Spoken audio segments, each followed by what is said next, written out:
1955, ou si on laisse les blocs de New York émerger, comme dans l'image prise de New York Délire. Je pense que c'est exactement les positions opposées. Et à mon sens, la tour n'a de sens que si elle est urbaine, donc si elle se raccroche, et donc uniquement dans la version urbaine proposée par Rem Koolhaas. Est-ce qu'il y a d'autres questions?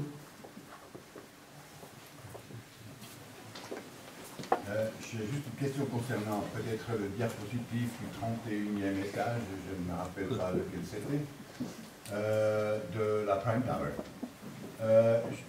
Ça m'intéresse. Oui, m'excuse.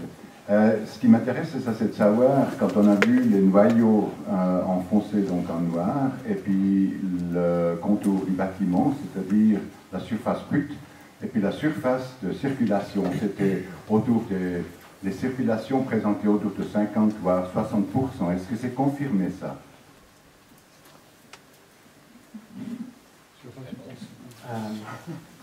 Vous voulez savoir la relation entre surface nette et surface brute ou...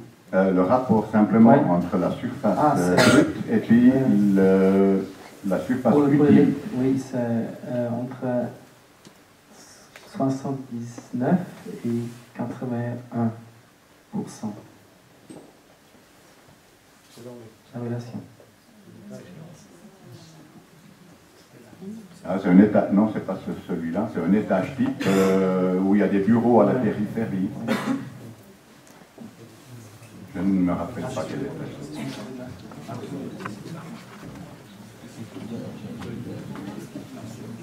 Oui.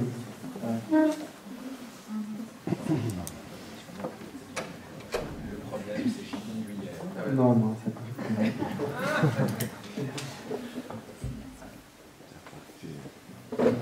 Oui, c'est ça.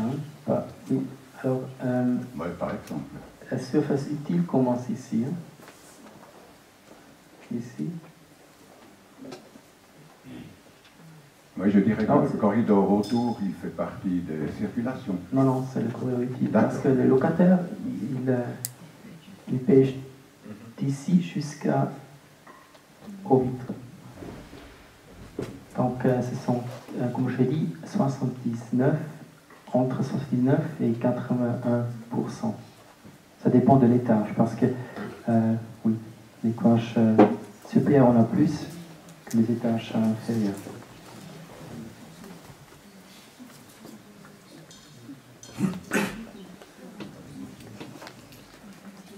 Ce qui est donc très efficace. Il paye même le trou, hein, locataire. C'est pas surface utile, mais il paye cette surface.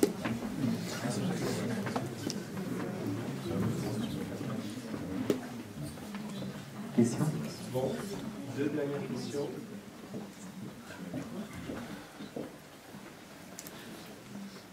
Puisque toutes les questions ont répondu à toutes les questions. Moi, je vais peut-être attendre une. Merci. On s'aperçoit que des tours, il y en a construites un peu partout. On a parlé de Paris avec la tour Eiffel, on ne parle pas tellement de Paris avec la tour Montparnasse.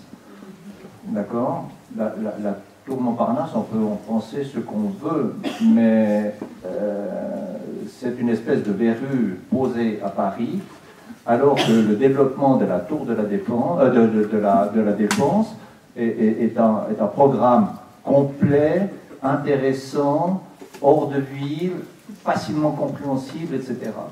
Donc on s'aperçoit que la tour en tant que telle, comme objet, peut être merveilleux, historiquement, après coup, comme la tour Eiffel, ou une verrue incroyable posée au milieu d'une ville, comme la tour Montparnasse.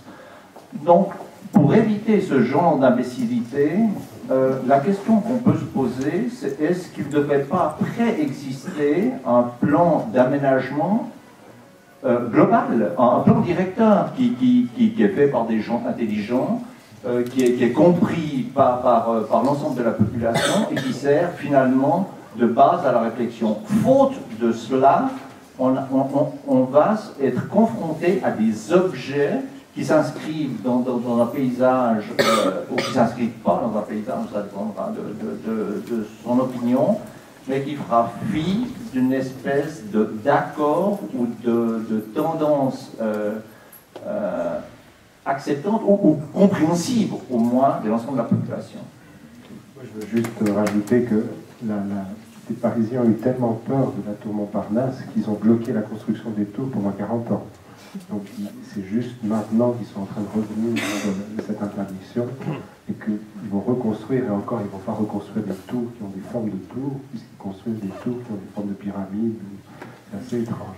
Mais voilà, sur la dimension traumatique que peut avoir la tour, je suis d'accord. Mais par contre, la tour Montparnasse confirme parfaitement votre lecture de l'objet, puisque c'est quand même un grand couloir public sous la tour. Donc, je ne sais pas. Alors, moi, je trouve qu'il y a plusieurs questions dans la question. Effectivement, la question de la tour Montparnasse a un avantage, c'est qu'il a permis pendant 40 ans de bloquer les tours. Donc, vous pourriez plutôt être satisfait du fait que le contre-exemple, à vos yeux en tout cas, permet de se reposer la question. Je trouve d'ailleurs beaucoup plus de ce que c'est Paris que ce que c'est que la tour. Et c'est bien là où c'est important de réfléchir à ça. Et je pense que la question que vous posez en amont, la question du plan directeur, si c'est un plan directeur, c'est-à-dire un plan qui dit oui, on va mettre des tours à cet endroit-là, donc un plan de localisation de la tour, je le vois bien théoriquement, c'est-à-dire que ça veut dire qu'indépendamment de tout problème foncier, de tout propriétaire qui a la volonté de construire une tour à un endroit et pas à un autre, etc., eh ben on va décréter qu'à cet endroit-là, il faut une tour, et donc pas ailleurs. Ça me semble extrêmement dangereux, et presque aussi dangereux et intellectuellement déplacé que de faire des critères d'exclusion, et de dire à la zurichoise, pas sur les crêtes, pas plus que tant, pas sur un coteau, plutôt à l'ouest lausannois, plutôt au nord, enfin, ce genre de critères qui dépendent finalement peut-être, mais ça sera toujours, le soupçon subsistera tout le temps, peut-être que ça sera uniquement parce qu'il y a des promoteurs à cet endroit-là qui ont des projets de tour. En gros, l'étude intelligente et le plan directeur intelligent est, à mon sens, infaisable. Donc, c'est théoriquement une excellente idée, mais pratiquement, à mon sens, infaisable. Sauf à Zurich. Sauf, effectivement, à Zurich, mais le problème du infaisable, c'est-à-dire réussir à adopter une étude qui dit pas là et là, etc., c'est aussi fort que de réussir à adopter un mauvais plan directeur communal ou un mauvais plan général d'affectation. Et ça, c'est possible. Ça existe aussi à Lucerne.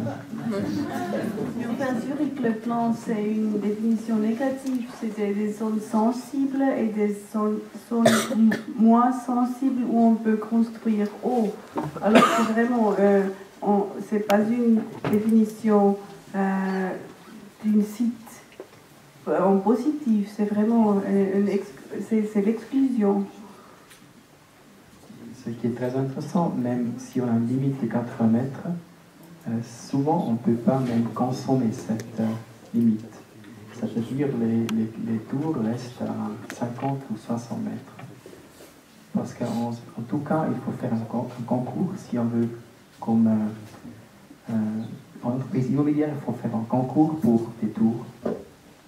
Et ces concours, on les fait avec la ville de Zurich et on contrôle aussi la hauteur.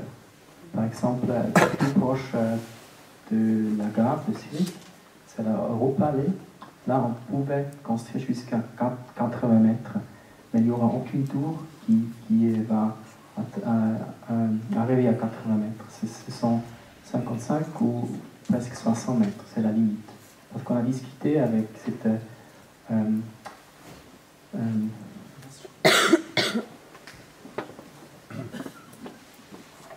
Christian Skia, le plan directeur, et on a discuté avec lui et la ville et le propriétaire du sol, c'était le CFF, et on a limité la hauteur à environ 55 jusqu'à 60 mètres. Mais on pourrait construire plus haut. Avant de passer Ici, hein.